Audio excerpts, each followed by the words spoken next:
I'm looking for a real love, real someone to set my heart, real love. All businesses fail within the first 5 years. You can ask anybody that. And in the beginning, I was like, you know what? Now, as long as you pumping, got a good product, it's not even about the product. It's about being able to stay afloat.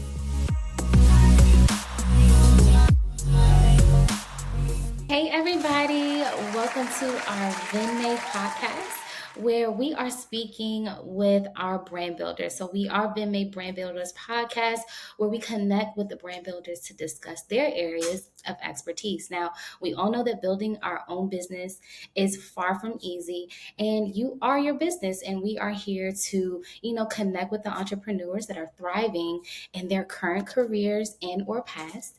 And they're going to be giving us some insight and dropping some necessary gems to help you grow your business so that you can thrive in your entrepreneur journey as well. So today our business hot topic is owning a brick and mortar, and we want to welcome our special guest, Nureni, who is the CEO of Ghodfrii. This is your show.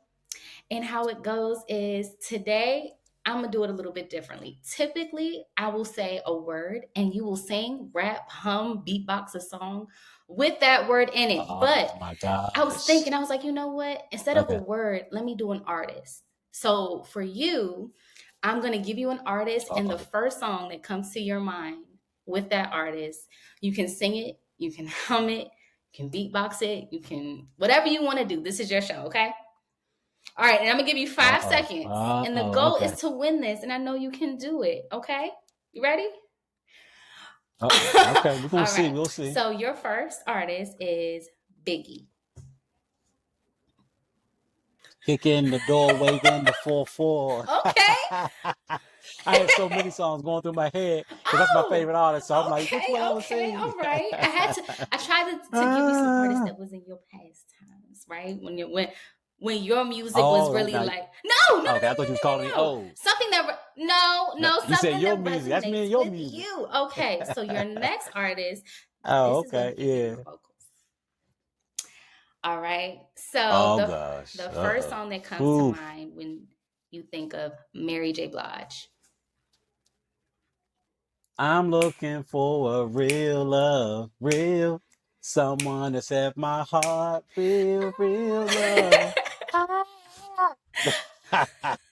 It's you got okay. me on here embarrassing myself. We're here for a good time. Now you're so far doing good. Now this artist is to indulge me just a little bit. Okay, and his name is must start with a U. Do it start with a U? H-E-R. Now I gave you the song, so you can't use that one. But the first song that comes to your mind when you think of Usher. I know the lyrics, but just trying to remember the song. Change my heart, never knew. I wanna let it go, bend it, done it, step around. I think that's it. This is what I found. Somebody, you better sing it. We gotta get you at his. We gotta send you to his residency so you can learn some more songs. See. He is. Is he still at that residency? It'll be over in October. So if anyone hasn't had the chance to go, please book your tickets. It's an amazing show. Yes. And then to get there, right? Oh, Aaron.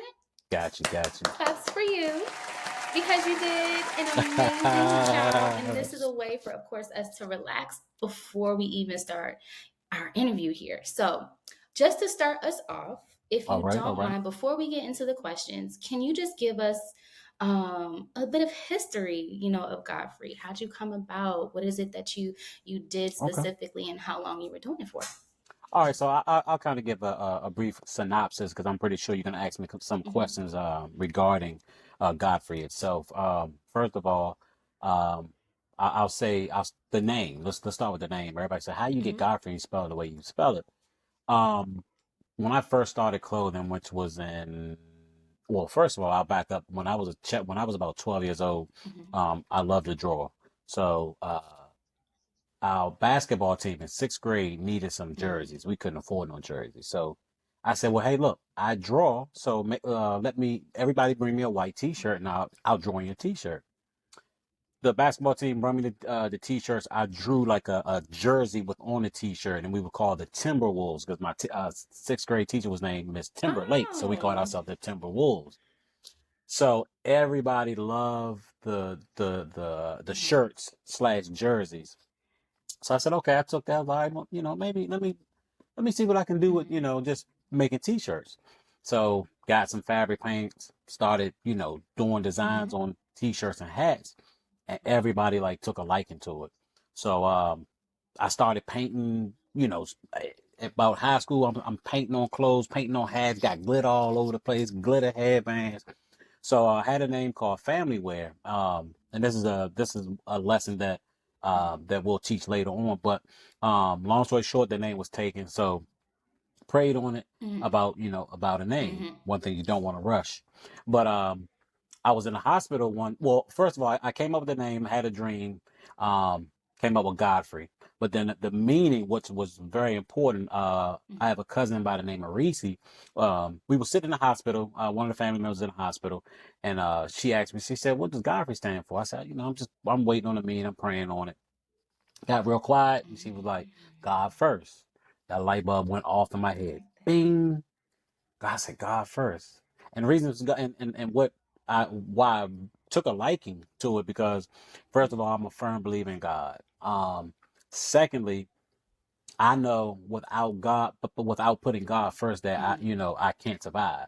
So it all coincided and tied together. So that's how I got the name Godfrey and the meaning of Godfrey. So I started Godfrey in 1997. I was still in high school. I was actually 17 years old, and that's when I started. Started doing more than the hand paints. I started doing embroidery, screen printing, and just I came out with that line. And since 1997, I've been Wow. printing Godfrey. So Wow. well over 20 years now. Wow. That's an amazing background. And it sounds like your Oh yeah. everything that in what you were doing started from such a young age and you pursued that. A lot of people don't know what they want to Oh do yes. starting really Yes. early. And it Yes. seems like you knew what you wanted to do. You tapped into your talents and your skill Oh sets yeah. and you created something that, of course, has just grown into a staple for a lot of people. Because I'm pretty sure a lot of people rep Yes. Godfrey. Yes. Oh yes. Yes. Actually, I had a still to this day, I still have a following from high Oh, school.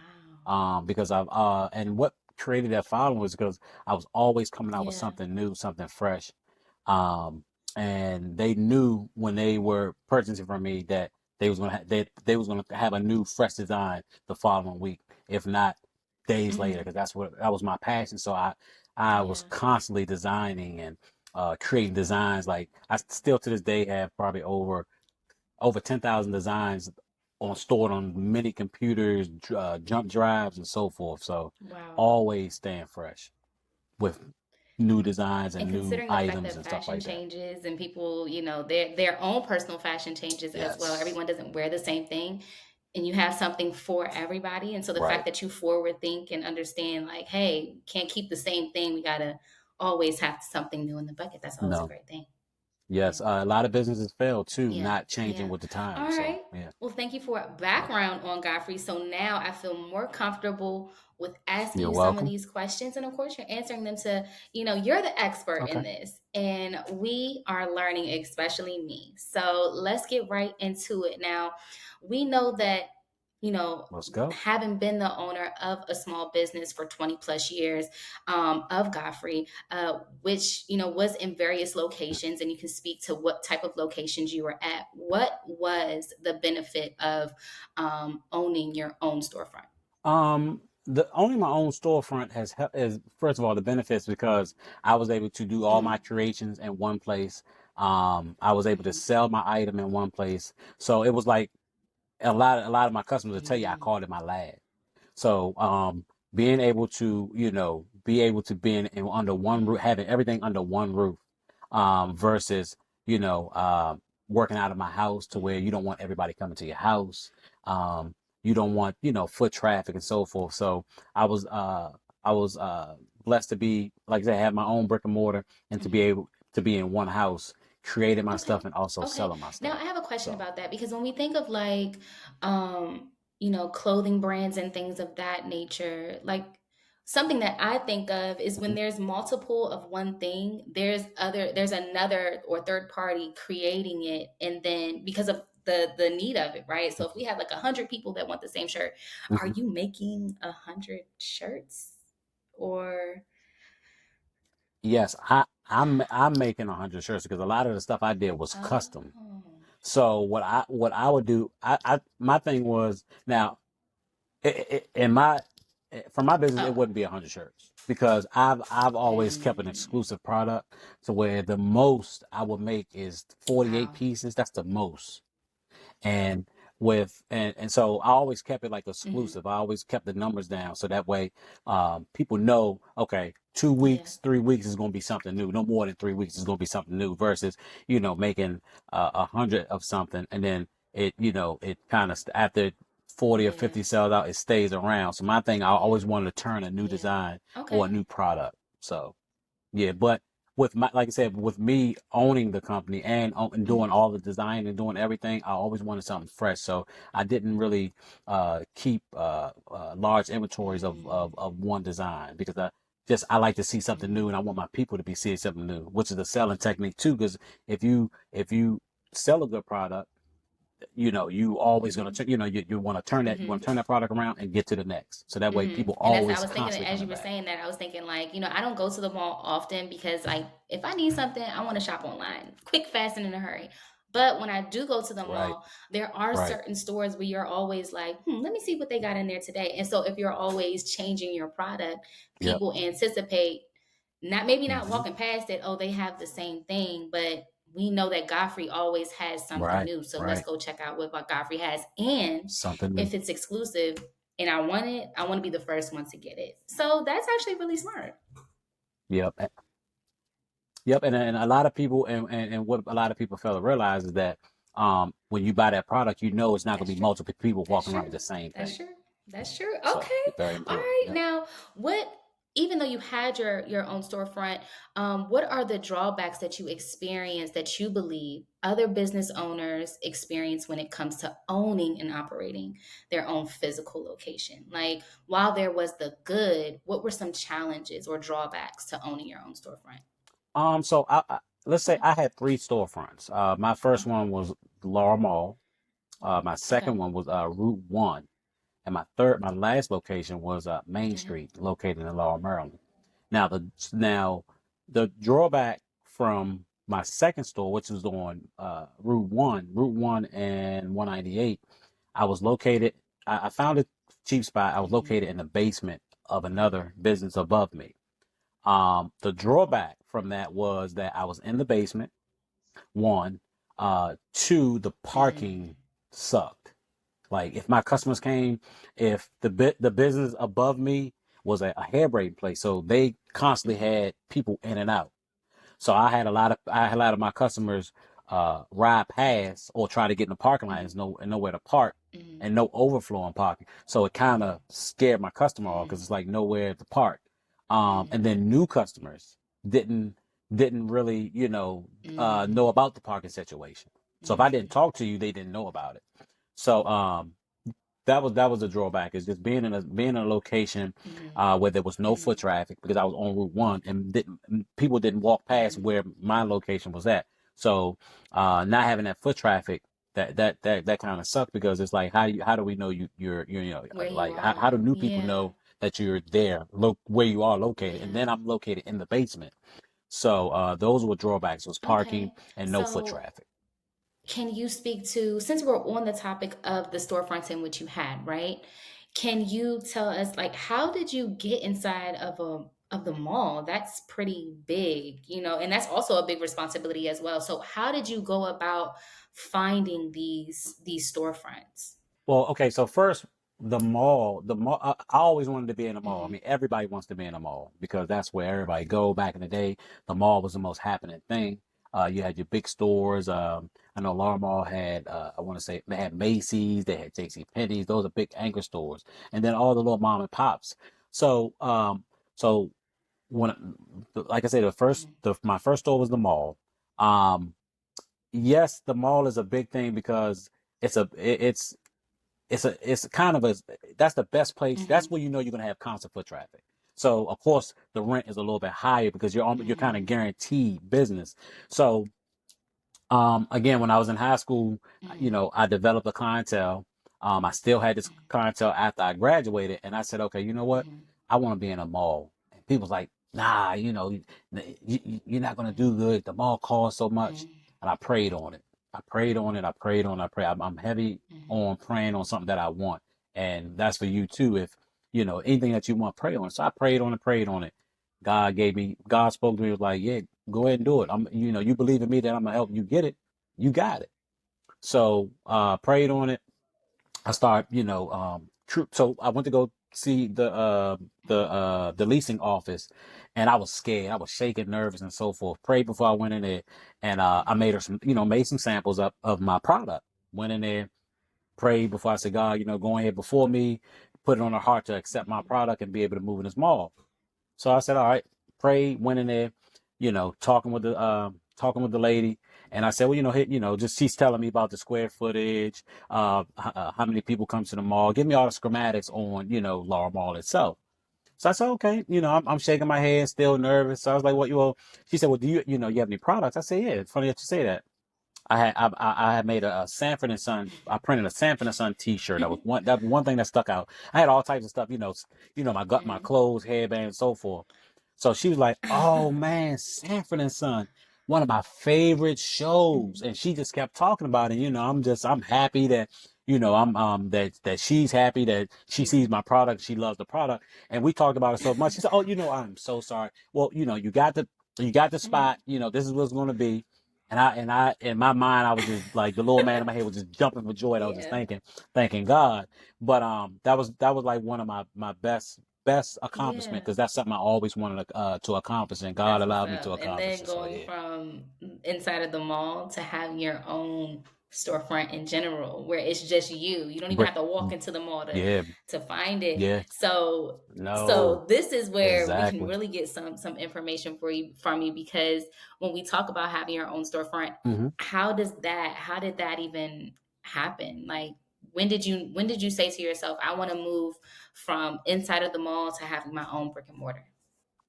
Okay, so well, in my situation, one or two things kind of forced me to get a brick and mortar. First, Laura Mall was actually dilapidated. It was like um, the front parking garage had structure had Mm, fell. So that was one thing. Then the other thing, the board, the mm, advertising board they had out front mm, wasn't lit no more. So a lot of people thought the mall was closed. The foot traffic stopped, it wasn't as much, and it started mm, it started like dwindling. And then there was a talk of remodeling the mm, whole mall. So once that happened, a lot of the leasees and then include myself, we like, okay, well, we're gonna hang in there if they're gonna remodel this mall because that means it's gonna mhm, bring great things to the mall. So fast forward, the mhm, remodel never happened. mhm, Everybody was leaving, and like I said, the traffic started dwindling because people thought the mall was mhm, closed. It was a ghost town. So I said, I got to do something. I can't keep taking mhm, these, this loss. mhm, So prayed on that. Um, I was all right. Well, let me go out and just look, just kind of go look around and see if there's any other vacancies. Saw a vacancy, 357 Main Street. Never forget that address. 357 Main Street. I seen a mhm, storefront. Perfect. When I say perfect, I mean perfect. Had two big windows. And when I saw it, I mhm, fell in love with it right away because I'm like, okay, I can advertise, I can put my products in the window. But then a second time, I got scared. My faith kind of dwindled away because I'm like, um, this place gonna be expensive. And then for for those that don't know, just a little bit of history. Um, Blacks were not welcome in Laurel back on certain parts of mm, Laurel back in the day, especially Main Street. Main Street is one of the oldest mm, streets in Laurel, Main Street, and I know like the KKK was very heavy in Laurel years ago. So you had a lot of racism that stayed for a long time, like on Main Street. So you have mainly like Caucasians was Caucasians owned pretty much the whole block. It was one guy that actually owned like almost half of Main Street. So it was so when, me growing up, I saw a lot of, you know, like white businesses. So if I fast forward, I'm thinking like, oh well, yeah, you know, it's a possibility I'm not gonna get it. Da da da da. Prayed again, and so I called the number on the lease. I'll never forget. His name was Brian White. It was a black dude. Him and his father owned the building. They actually owned the whole building. So so the whole building was a barbershop on one side, which is by White's Barbaco, and then there was a vacant spot on the left side, and then above it was a three floors of apartments. So called him. Fast forward, called him. Black guy, very cool guy. Met him, told him what I was trying to do. He let me see the place. I looked at it, and again, I instantly fell in love. And I told him my story. What I'm telling you, everything I'm telling you, I told him, and he was just like, "Yeah, you know what, you got it." And I looked at him. I'll share some pictures one day with you guys if you ever do like a backstory or something. I have plenty of pictures that I'll share with you. But I was just so happy. I was like, you know, can I take a picture with you? You know, because you know he was a black successful person, entrepreneur and so forth. Owned several properties in Maryland, DC, heavy in the real estate. So like he was happy to see me as a black man having a black business, and that he was able to help me out as a black business owner. So No. sorry to go off, but yeah, it makes me happy Yeah, to talk no, I about that had stuff. no idea. So So when you were just speaking just the history alone, I didn't grow up in Laurel, but of course I have family that hmm had. So I was always hmm in Laurel, but I never knew that it was that right, history. And one thing that I right, love right. about it is that Oh at yeah. one point in time, you probably may not have been able to be on Main Street. But it came a time All where, right, you know, right, God saw right. fit to put you in places where at one point in time people like us wouldn't have been welcome. So thank you for that history. Exactly. And just that hmm I love the fact that um there was help from our own. Someone saw what it is that you were trying to do, and Right, instead of right. gatekeeping and things of Yep. that nature, saw the opportunities Exactly, that could have been exactly. taken and just created space for you. And hmm I'm pretty sure they're still creating space for Yes. other people of color as well. So I love that. Thank you for that history lesson. So with No problem. so with History. the storefront and the brick and mortar, we know that it can be very costly, especially when we're talking about like construction and things of that nature. You briefly Yes. mentioned Yes. that it was going to cost a little bit more, and without necessarily giving us those details, when you get a storefront, hmm oftentimes there is a lot of money associated with it. And not only do you have a Yes. vision for your brand, but you have a vision for what that storefront is going to look like as well.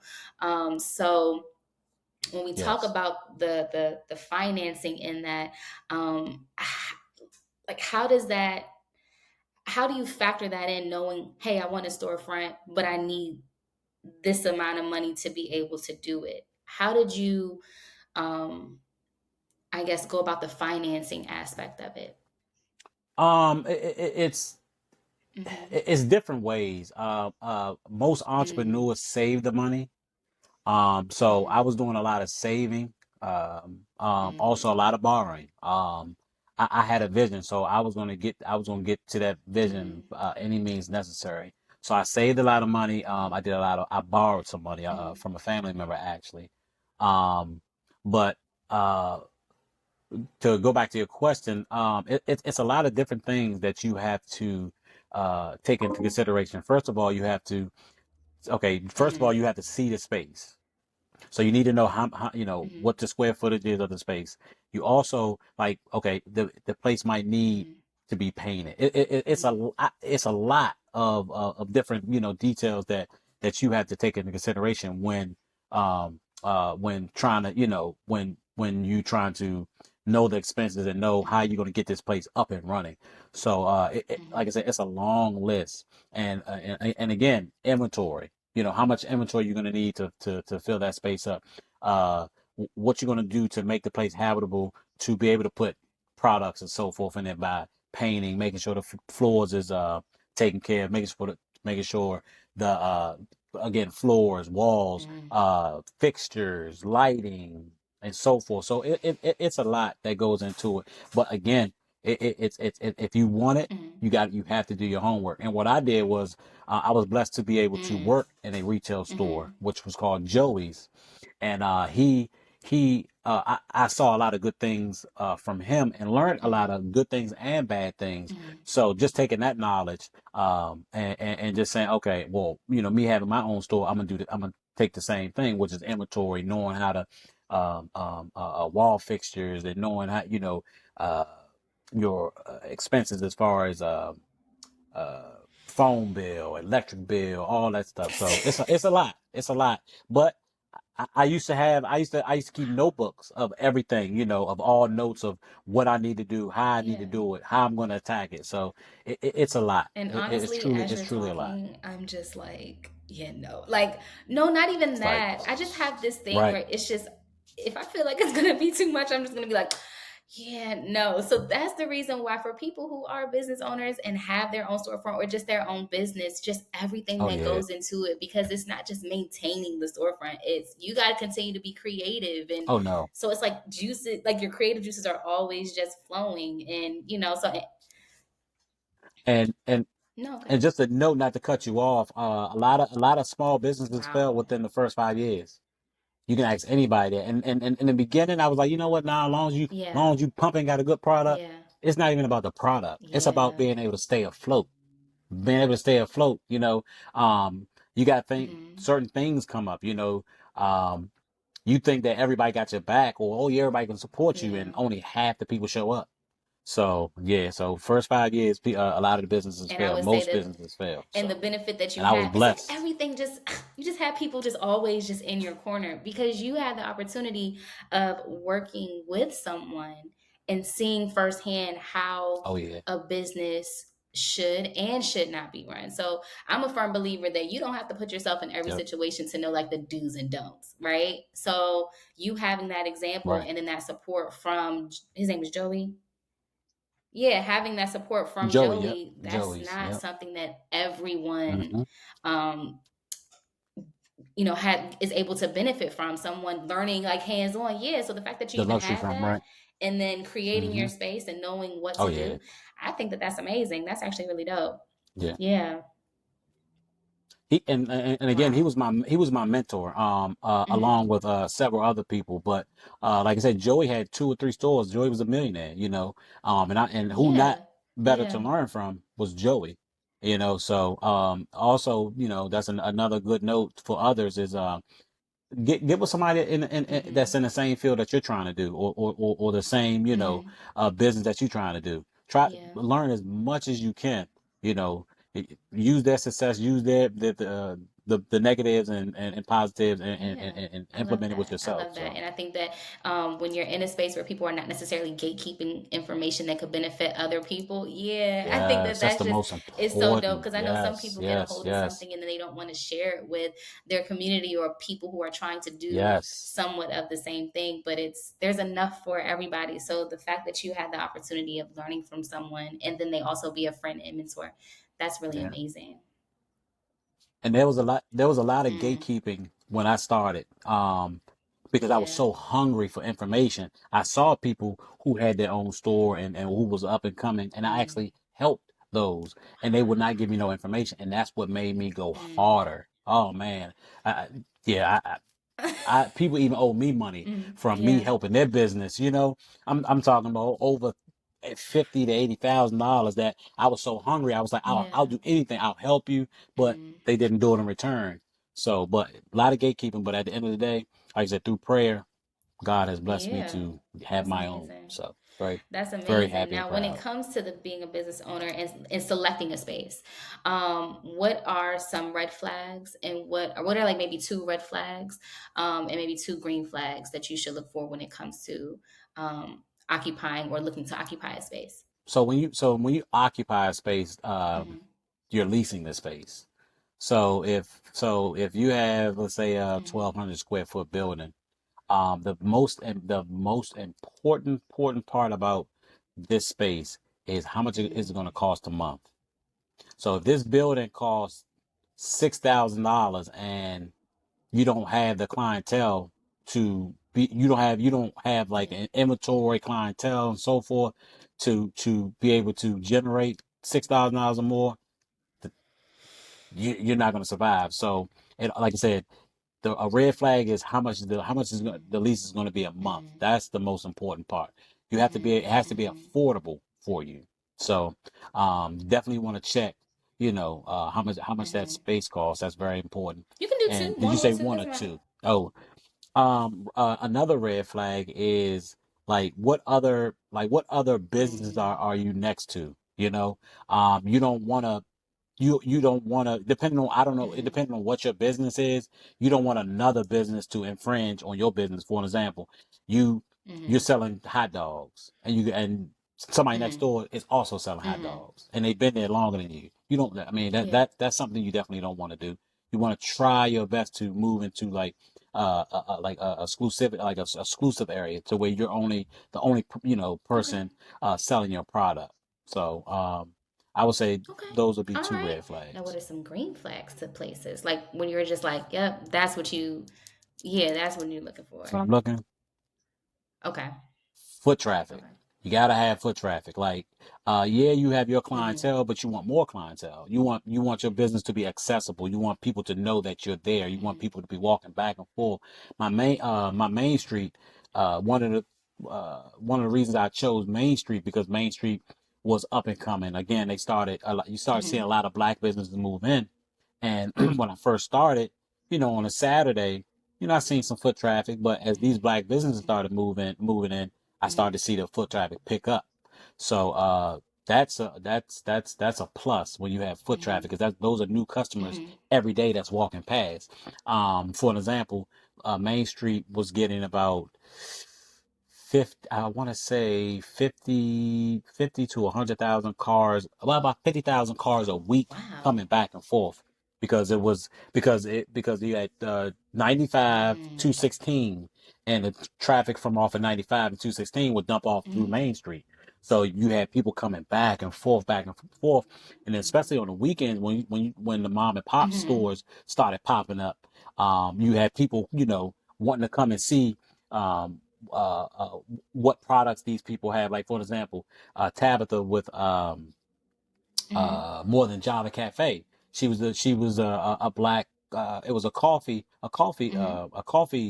shop that she started selling sandwiches and doing all types of stuff. But she brought a lot of people to Main Street during the week, because she had during the weekend, well, weekday and weekend, because she had a lot of stuff that she made, or the company made exclusive coffees, doing all types of sandwiches, stuff that Main Street didn't have. So she was bringing a lot of foot traffic. So we were, playing off each other.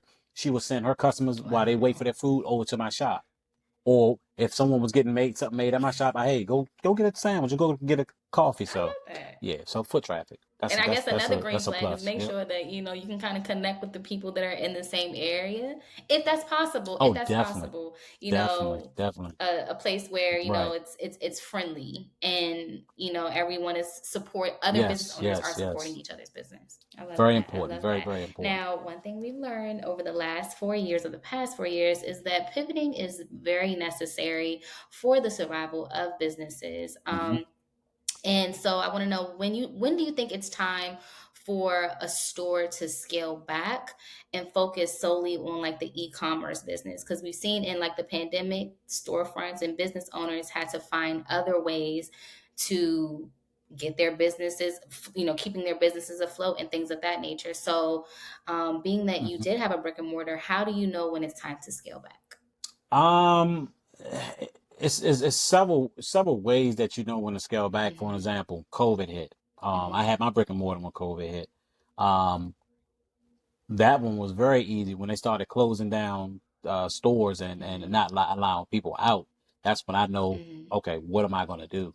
Um, you have to be able to pivot. Now, for an example, for me, I have to have the 9 out of 10 the customer needs to walk in the store Mm-hmm. to actually purchase a product. Not only so, what was a pivoting moment for Mm-hmm. me before COVID was that it slowed down with selling Godfrey, because you had other like I ain't gonna say, well, some clothing Mm-hmm. lines that were doing the same thing, but it was other races doing it for cheaper. Like you had some Koreans, and you had like the Chinese doing it for cheaper, and then everybody going on to going to the e-commerce. So what I did was I started really getting into the custom printing, like when I say custom printing, printing for others, like like doing a family reunion T-shirts, doing a one-off. Something, hey, can you put my child on a shirt, or doing a happy birthdays and stuff like that. So that's what I pivot from doing this to doing more, like I said, custom orders for people, and that really kept the business afloat, along with still selling my Godfrey. Another pivoting moment for me was when I had the brick and mortar. COVID hit. So again, they was doing a shutdown to where you can't have two or more people in the business, and then it went to where like no one could be on the street. So uh again, business got real slow. So I said, okay, I still have this brick and mortar. I still need to pay the rent, because at the end of the day, at this moment, they're not giving no breaks. So things have to still get paid. So I said, you know what can I do? I said, so that's when everybody had to have a mask. I said, okay. I said, all right, well, I know vendors, and I know, seamstress. I can start, I made my own mask. And so what I did was I sold this exact shirt right here, right? This is a Chanel patch. What I did was I took this shirt, I took this design and made it smaller, and I put it on the front of the mask, because everybody had to have a mask.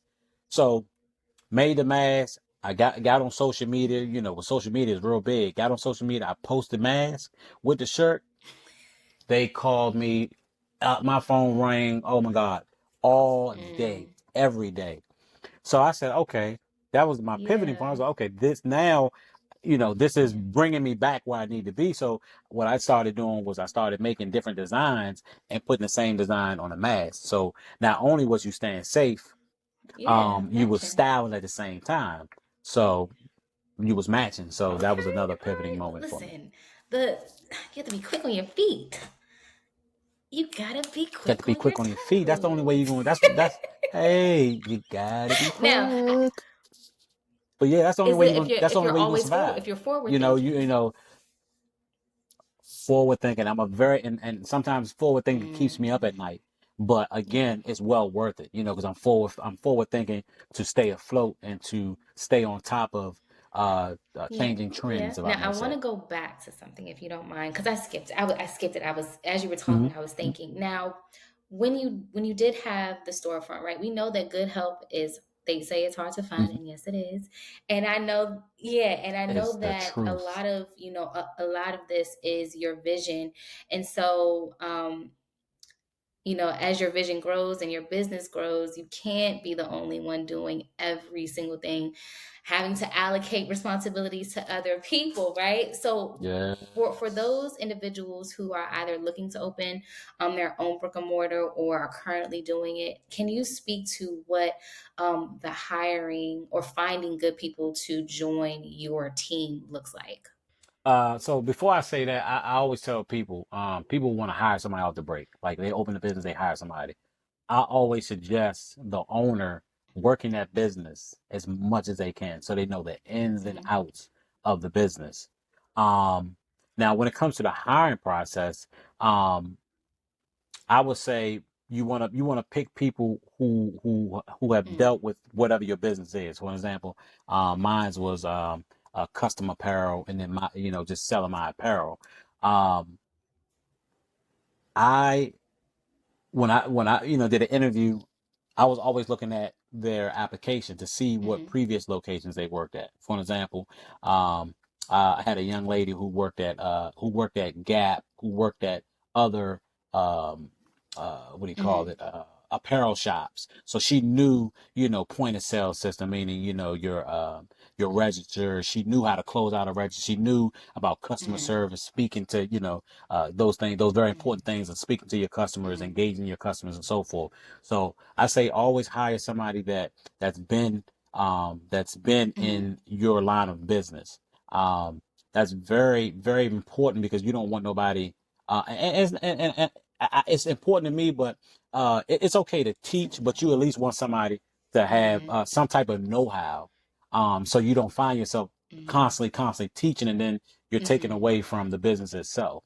So bringing somebody in who has, uh, dealt with, I mean, has been Okay, in that okay, line of work. and then making sure that because I'm pretty sure those are of course, the people that you end up trusting. They're a part of your team, so you have to make sure that even Mm-hmm. you, as the owner and the boss and things of that nature, make sure that your team is really Mm-hmm. close knit, and that the relationships that you even have with Mm-hmm. these people are healthy relationships, so Yep. that no one is really taking advantage of the other. Yep. Everyone is benefiting in the situation.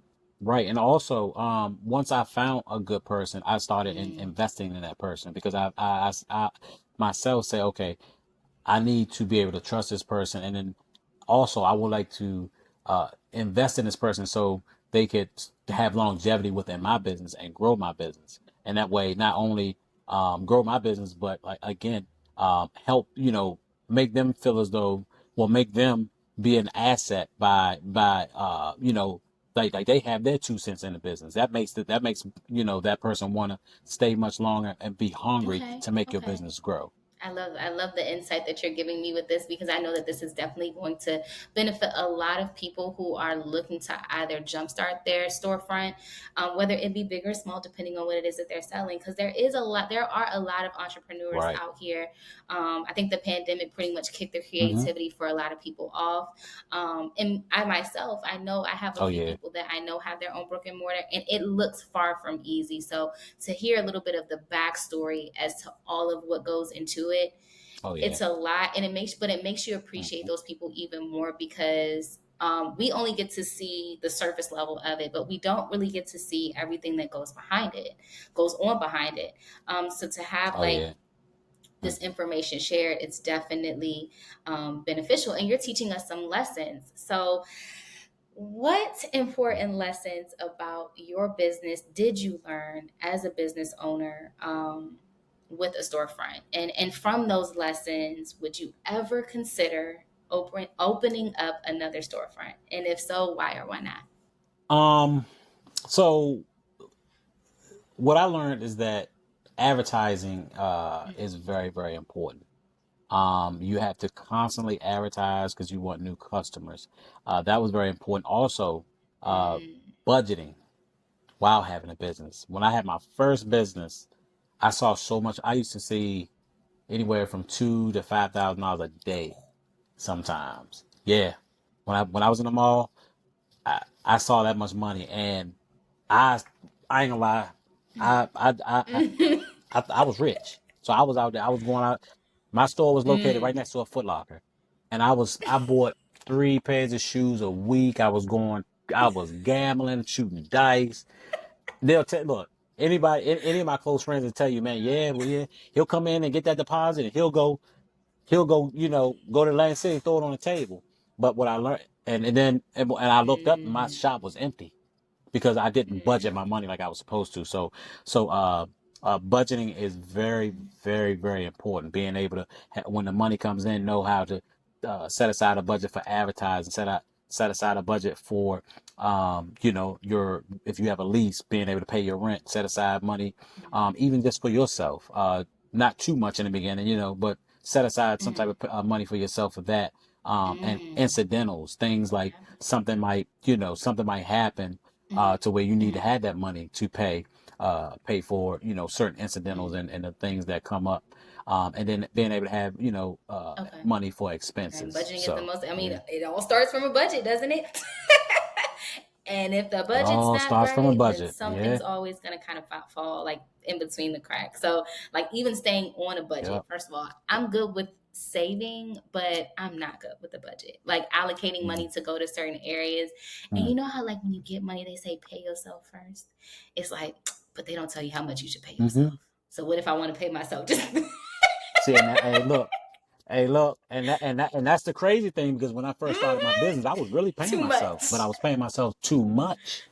So what I did realize that when I had my Mm, second shop, I sat down and said, okay, I'm only going to pay myself okay. $100 a week, because I also Mm, still had a full-time job. and just kind of, just running both full time actually. But I told myself, I pay myself $100 a week. And when I did that, I saved a lot of money. And then when things came up, I actually had, I had that part I budgeted for. I was able to dip into that, to where in the beginning when I was really paying myself, I didn't, when it was time to, what the streets say is re-up, was to replenish my store. I didn't have no money for inventory. Okay. So I definitely learned from that. Yeah. Now, Very, from very those important, budgeting. lessons, or just in general, have you ever considered opening up another storefront, or is that part in the past? Like, would you ever do it again? Okay. No, I would definitely do it again because, like, again, I've learned a lot when it comes to business. God has blessed me to be able to obtain so much knowledge when it comes to just a business aspect, period. And then apparel, I'm still learning, and that's my passion. Hopefully, Lord's willing, that in a few years, I'm thinking about opening up another retail shop. Right now, I'm getting ready to do consulting for clothing lines and brands itself. So that's something we'll Later we'll, time, we'll yeah, we're gonna revisit call you back. when at the end, yeah, later time. Yeah, at a later time, Yeah. to help businesses Yeah, that's brand and what's so forth. up. So It's yeah. like you're evolving into different Hmm. roles within the same company. So now it's like you Oh really are yeah. an expert in all of you are the Google of apparel. I'm trying to That's what's be. I'm trying up. to That's be. what's up. Definitely Well, trying to be. listen, if So you're watching this, yeah. we have somebody named Aaron, okay, Nureni, that can help you with in helping you consult Yeah. and just kind of figuring out the whole business aspect of it. That's a good person to have too. Yeah.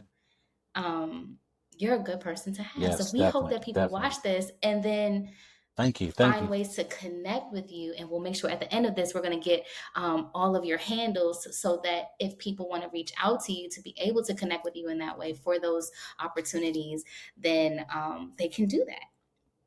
Now, before we Yes, end, because yes. this has been an amazing interview, we have what we call the Vendmae tip of the Thank day. you. And so the Vendmae tip of the day is, what would you say to the entrepreneur who is either currently the owner of a brick and mortar or is looking to open a brick and mortar? What is that Vendmae tip of the day that you believe would benefit them in their journey? The Vendmae tip for entrepreneurs is to do your research. And when I say do your research on if you can afford Mm. a brick and mortar. Is it worth doing a brick and mortar for the type of product that you have? Research, research, Okay. research. That's Any my tip of the additional day. gems you want to share with us about anything? Uh, Mm-hmm. what has helped me be an entrepreneur is just Amen. having faith in God. That's again that's my personal opinion, but that's what worked for me, and it worked for several others. So just being able, when you do have that problem, or you feel as though you're falling off track, or business is not doing good, or you don't think you could actually go get a brick and mortar, or just do business, period. Just lean on God, call God, and ask Him Amen. for clarity. Cause God, um that's pretty much it. And cause God he'll first. see the way. If you Cause hey, God you took the first. words out of my mouth. If you put God first, you'll be Aaron, all right, right? where can we follow you? How can we get in Yes, contact with yes. you? Best way to reach me is you could send me an email at godfree@yahoo.com. That's GHODFRII@yahoo.com. Or you can call the business line 240-563-0006. That's 240-563 Well, Aaron, thank you 0006. so much for all of what you shared, the history, the business aspect of it, all of the, Yes, the minutia of everything. Thank you for taking the time out of your day to, just give us these gems, give us this education that we know is going to benefit a lot of people now and in the future. And we're definitely, when it comes yes, time to it, and you feel comfortable to do it, we definitely want to get you back here to talk to us about what it even means to consult and what goes into that. So we can't wait to have you oh in the yes. future. But for right now, thank you so much. Thank you, thank you, Thanks for thank having me you. today. Thank you. And for all of you watching, make sure that Thank you you. follow Vendmae on Instagram, YouTube, and TikTok. Until next time, talk to you guys later. Bye.